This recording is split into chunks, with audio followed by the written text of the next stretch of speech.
Here. Fang A. Wong. Here. James E. Couch. Here. Daniel M. Dellinger. Here.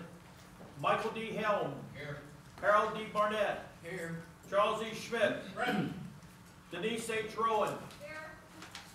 Members of the National Executive Committee. Alabama, Willis Frazier. Roll Tide. Alaska, Stephen L. Huseman. Here. Arizona, Judith Beichel. Here. Arkansas, Mary B. Erdman. Here. California, Lawrence Van Kuren. Here. Colorado, Thomas J. Flores. Here. Connecticut, D. Joseph Jackson. Present. Delaware, Robert L. Michael. Here. District of Columbia, George E. Roundtree. Present. Florida, Dennis R. Boland. Here. France, James M. Settle. We. Georgia, Charles F. Wessinger. Here. Hawaii, David R. Carlson. Here. Idaho, Robert L. Skinner. Here. Illinois, Bernard A. Stadtmuller. Indiana, Jerry L. Jordan. Here. Iowa, Jerry D. Sieben. Here. Kansas, David O. Warnken. Here. Kentucky, Joseph M. Flynn. Here. Louisiana, Charles D. Okwa. Here. Maine, Lloyd Woods. Here. Maryland, Louis E. Trott, Jr. Here. Massachusetts, Louis E. Brolt, Jr. Here. Mexico, Michael D. Wood. Here. Michigan, Raymond W. Moore. Present. Minnesota, Marlon A. Ronning. Here. Mississippi, Robert E. Gosa. Here. Missouri, Kenneth J. Goff. Here. Montana, David A. Driver. Here. Nebraska, William D. Crozier. Here. Nevada, Ronald L. Mahowski. Here. New Hampshire, William R. Roy. Here. New Jersey, Charles K. Robbins. Here. New Mexico, Felix Trujillo. Here. New York, Edward Bertrand. Here. North Carolina, Jeff W. Joyner. Here. North Dakota, Robert L. Krause. Here. Ohio, Robert Klostermeyer. Here. Oklahoma, Timothy W. Smith. Here. Oregon, Robert D. Liebenow. Here. Pennsylvania, Dennis C. Haas. Here. Philippines, Lawrence E. Wade. Here. Puerto Rico, Angel O. Navarez. Aquí. Roll Tide. Rhode Island, Corey B. Bates. Here. South Carolina, Michael D. Strauss. Here. South Dakota, James Holtz. Here. Tennessee, Don E. Mathis. Right up. Texas, C.W. Sparks, Jr. Here. Utah, Terry D. Scow, excused. Alternate, Richard G. Fisher. Here. Vermont, Marlis A. Limnah. Here. Virginia, Michael Mitrione. Go Army. Washington, Ken C. Lee. Here. West Virginia, William W. Kyle. Present. Wisconsin, Robert L. Chappelle. Here. Wyoming, Terry E. Miller. All present and accounted for, sir. Completes the roll call, Mr. Commander. You have a quorum. Thank you. I'd like to ask National Vice Commander Jim Willis to come assume my seat while I give a presentation, please.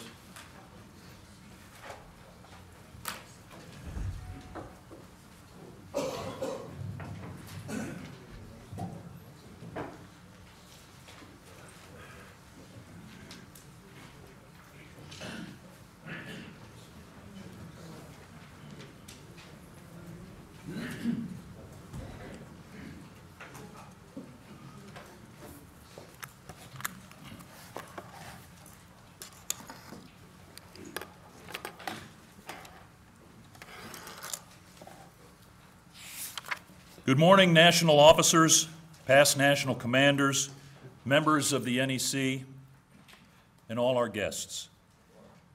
Good morning. Next month, we celebrate Veterans Day. This year is particularly significant.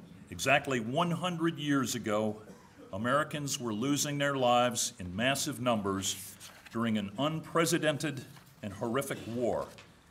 November 11th will mark the anniversary of the armistice which ended World War I. I am proud that delegates to our convention in Minneapolis passed Resolution 107, which encourages communities and houses of worship to toll their bells at 11 a.m. on November 11th.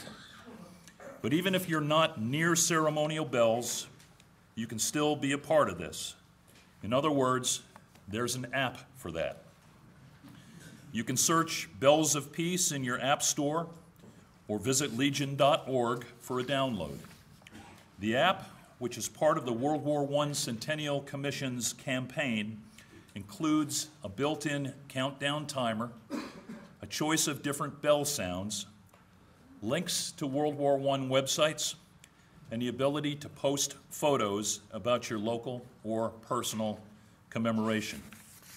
If you don't have access to church bells, you can listen to your smartphone for a solemn observance of that special moment.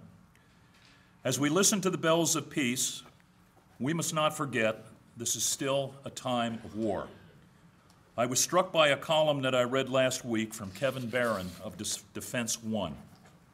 It said, quote, "While we were debating the future Supreme Court, exercising the right to assemble and protest via rule of law, an American soldier protecting that right was killed in Afghanistan by an IED. His name was Specialist James A. Slape from Morehead City, North Carolina. He was 23 years old," unquote. This is the core of why we exist, to advocate for heroes like Specialist Slape and the grieving families that they leave behind. We exist not just to support families of the fallen, but Blue Star families and our American Legion family as well. And we offer support in all kinds of situations. We need to especially remember the people of the Carolinas, Florida, Georgia, and the entire southeastern United States as they recover from Hurricanes Florence and Michael. Post 82 in Shelby, North Carolina, and Post 34 in Rock Hill, South Carolina, have been particularly active in relief efforts. We will no doubt be hearing more about Florida, Georgia, and other areas in the coming days. But these frequent and powerful storms are reminders of why we must always have a robust and strong national emergency fund to help our families with essential expenses during times of great need. Shortly after Hurricane Florence hit, North Carolina Adjutant Randy Cash told National Headquarters that the best way to show support is to donate to the National Emergency Fund. The generosity shown by your departments is very much appreciated, and I know that it will continue during these very difficult times. We're still a very powerful force, but our membership numbers are not nearly as high as they should be. As of last Friday, we had 63,528 fewer members than the same time last year. This is our last meeting before we officially turn 100 years old. So if we wish to finally turn a corner on membership, now is the time to do it. You do this not by relying on membership notices and direct mail. You get people to renew because you're directly engaging them. That means personal visits as your first choice, or a phone call if a face-to-face isn't possible. Almost 20 years ago, before we called it a system worth saving, the American Legion had a powerful awareness campaign about the VA backlog called I Am Not a Number. Well, the same can be said about our organization. Every member is important, and they should not be treated as mere numbers. Recently, National Headquarters received an email from a new member. I'm going to leave the name of the post and department out of this because I think that this situation is far more serious than just one incident at one particular post. The message stated, quote, "After a few days of thinking about it, I decided to write this letter to you all, explaining my experience thus far with the American Legion. First of all, let me tell you about myself and where I come from. I served from April 25th, 1975 to November 2nd, 1979, and was discharged honorably as an E5 in the United States Army Infantry, both airborne and mechanized. I come from an Army family as my father retired after some 30 years of service as a Sergeant Major in the United States Army Special Forces, and is now laid to rest at Arlington. My sister served as an Army intelligence officer in the First Gulf War and also taught at West Point. To say the least, we're very proud of our service. I've never been much for joining clubs, and I'm happily retired and living here in an unnamed city and state with my wife. I recently decided to join the American Legion, so I applied online, paid my dues, and received my membership card in the mail several weeks later. On October 5th, I decided to drop in to the local American Legion post here again in the unnamed city and state, and was looking forward to my first visit and to be welcomed to the post. What I got instead was a bit of a surprise. After they buzzed me in, I went to the bartender, greeted him, told him my name and that I was a new member, and showed him my card. He looked at my card and said I was not a post member because my card was from a different city, the state's capital. He applied online and followed the instructions by providing his local address. He asked some other members, the bartender asked some other members who were sitting at a table, and they replied, if the card doesn't say our town and post number, then he can't be a member here. The bartender then told me I can have a beer, but that they could not accept my membership card. What took me by surprise was that not one other member took the time to get up, walk over, and introduce himself to me, and maybe try to resolve the issue or give me some advice on how I could get my local membership card. I felt as though I was irrelevant and a waste of their time. I told the bartender no problem, and I don't want to cause anybody any headaches, and just walked out and went home. From what I could see, if this is how the American Legion portrays themselves to new and prospective members, good luck. Sincerely, name withheld. Now, we've asked the department adjutant to reach out to this gentleman and see if we could do a better job of making this Legionnaire feel welcome. Even so, that member has asked that his dues be refunded. At the very least, if something doesn't change, he probably won't renew. It's a great department and a great adjutant, but I fear that similar incidents occur way too often in each of our departments. If we want people to remain in our organization, we have to make them feel like they're valued parts of our organization. And nothing is more important than a relationship that they have with their local post. And speaking of posts, we need more of them. Posts that welcome members, retain members, and actively devote themselves to working the 4 pillars. We still have approximately 5,400 current posts that were chartered in 1919. That's amazing. Wouldn't it be another great milestone to form brand new posts and have each of your departments charter these new posts as Centennial Post 2019? Kudos to the Department of Alabama for chartering the first, of which I hope will be many.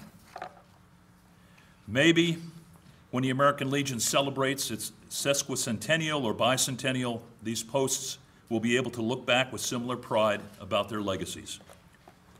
Some of you may recall a couple of years ago, there was the Ice Bucket Challenge, which went viral on social media and raised money and awareness to fight ALS, or Lou Gehrig's disease.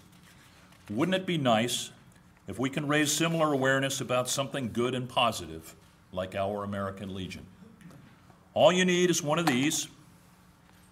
Assuming your phone has a video camera on it, gather members of your post together, holler your post name, and announce, "We are Team 100." Then post it on Facebook, Twitter, and your website. Post 15 in Loveland, Colorado did just this, and it's being shared all over.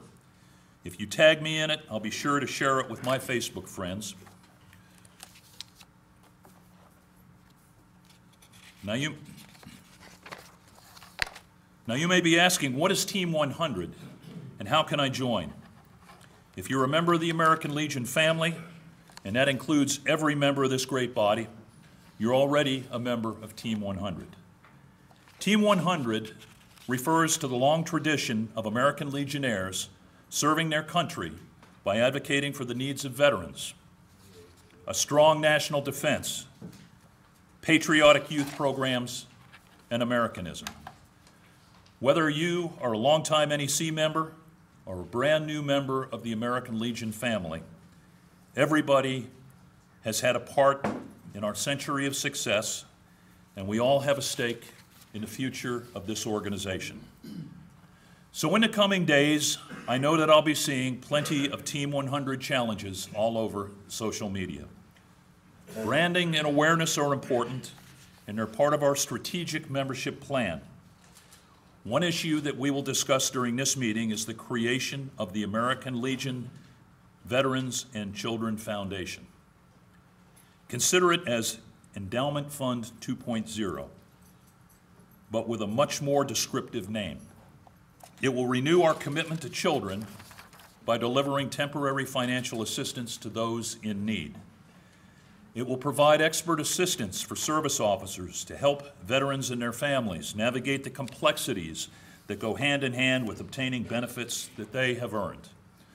I hope you will consider supporting this next evolution on how we can support veterans, children, and their families.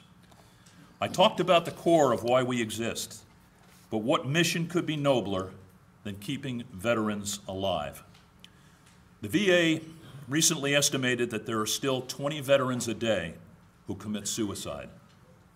That's every day, and from every modern war era. Of these 20 veterans a day, 14 have not sought treatment through the VA.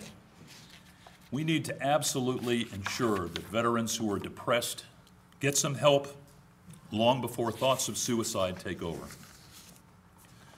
Recent VA statistics also reveal that more than 1 million veterans are currently diagnosed with PTSD. Do you think there's a connection? We can be that friendly ear that these veterans need to talk to. We can be their comrades, their mentors, their friends. And we need a strong VA to help us on the professional and medical side of the equation. Preventing suicides, treating PTSD, traumatic brain injuries, burns, prosthetics, Agent Orange-related cancers, hepatitis C. I can go on and on listing reasons why a strong VA health system is so essential. VA Secretary Robert Wilkie promised us in Minneapolis that the VA would never be privatized. He said, quote, "For your service to America, you deserve to come to and be treated by those who know what you and your families have gone through," unquote. Not all of us are combat veterans, but we all know what it's like to serve during a time of war. While each military experience is unique, we have far more in common than anything that sets us apart. We must also remember that the current generation of veterans grew up in a different world than we did. They communicate differently. Many have used social media for their entire adult lives. We should never change our core values, but we should be open to new approaches, fresh perspectives, and maybe even a better way of conducting business. The political parties and pundits always talk about having a big tent. Well, some of us actually have lived in tents. And I'm very proud that the American Legion has had a big tent since our founding. Women and minorities were part of our ranks long before they were welcome into other organizations. But that doesn't mean our tent can't be bigger. The way to grow our tent is to listen to each other respectfully. Younger veterans should respect the experience, legacies, knowledge, and longtime service of the older veterans. Older veterans should welcome the energy, enthusiasm, intelligence, and skill of the current generation. There usually is more than one right way to do things, and by working together, valuing each other equally, regardless of war era, service branch, or background, we are a stronger American Legion. We constantly say membership is the lifeblood of the American Legion, but without a strong retention program, that vascular system will quickly run dry. It seems as if we have been envisioning and planning our centennial for the better part of a decade. It's now upon us. This is truly an exciting time to have our meeting and to be a Legionnaire. Team. 100. Team. 100. Team. 100. Thank you, and let's have a great meeting. Thank you. Thank you. Thank y'all.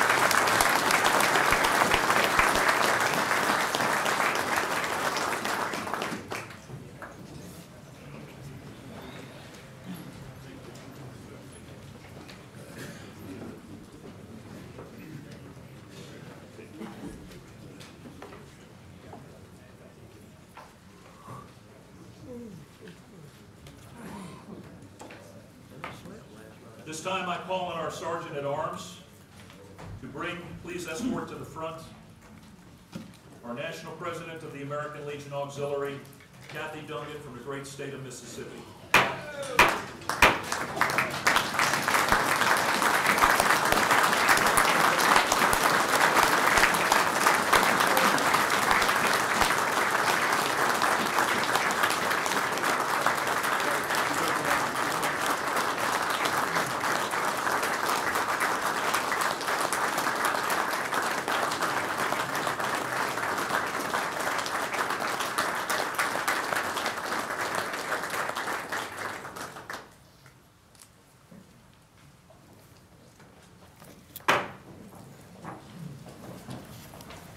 Good morning. I want to thank you for this opportunity to address you today. I'm honored to be here. I bring you greetings on behalf of the nearly 700,000 auxiliary members. And I'm here today to offer our support to you in any way possible. I hope to develop a strong relationship as a Legion family. Up until a couple of weeks ago, I was under the impression that the auxiliary and the American Legion had a good relationship. But now I hear that is not entirely true. Just know that I am committed to doing our part, my part to become and stay a Legion family, working toward our mission, the veterans, active duty military, their families and children. So please don't judge me by any actions of past auxiliary predecessors. I will represent the national organization to the best of my ability. Our motto is service, not self. I am here to serve. And speaking of Legion family, I had the opportunity last week to travel with National Commander Reistad across the state of Indiana on their race to 100 and promote the Legion family by visiting local posts and units. What an awesome trip it was, and it was very rewarding. And most of all, to you, I want to thank you for giving me such a wonderful national commander to work with. I am truly blessed to be serving with him. I want to give a shout out to our Mississippi Department NEC, Robert Goza.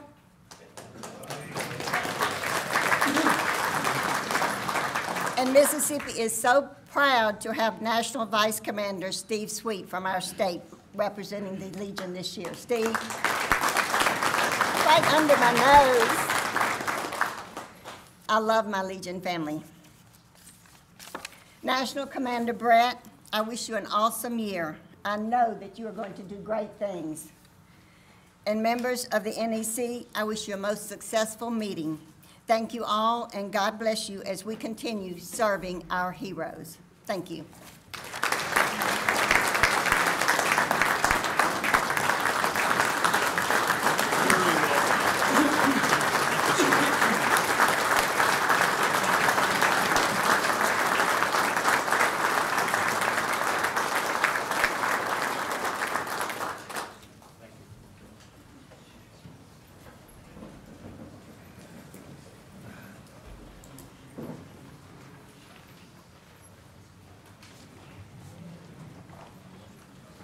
I'm honored at this time to introduce